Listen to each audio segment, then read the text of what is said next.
भारत और इजराइल की दोस्ती के चर्चे पूरी दुनिया में हैं। इजराइल भारत के दुश्मनों को किसी भी कीमत पर छोड़ने के मूड में नहीं है और अब इसी कड़ी में इजराइल ने चीन को झटका देने के लिए बड़ा कदम उठाया है।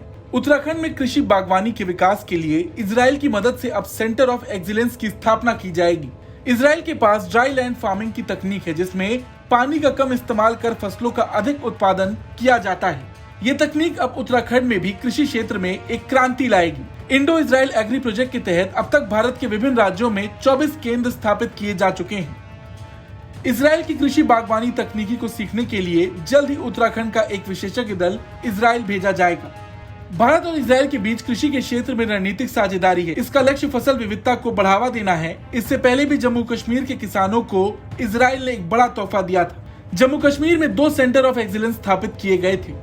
देखा जाए तो इस वक्त इजराइल और भारत दोनों ही एक दूसरे की मदद में लगे हैं। पीएम मोदी और नेतन्याहू एक दूसरे के काफी करीब हैं। दोस्ती की बुनियाद इतनी मजबूत है कि दोनों देश के बीच व्यापार, क्षेत्रीय संपर्क और रक्षा जैसे क्षेत्रों में संबंध बढ़ाने के लिए कई समझौते हो चुके हैं। एक समझौता तो ऐसा है जिसके मुताबिक इजराइल में करीब 42,000 भारतीय श्रमिक कंस्ट्रक्शन और नर्सिंग क्षेत्र में काम कर सकेंगे।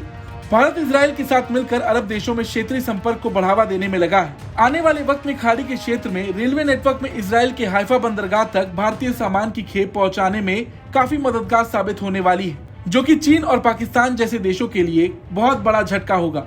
हाइफा बंदरगाह भारत के नजरिए से बेहद अहम है। जनवरी में इजराइल ने इसी बंदरगाह को अडानी समूह को सौंप दिया था। यह कंटेनर के परिवहन के संदर्भ में इजराइल का दूसरा सबसे बड़ा बंदरगाह है और क्रूज शिप टूरिज्म के मामले में सबसे बड़ा बंदरगाह।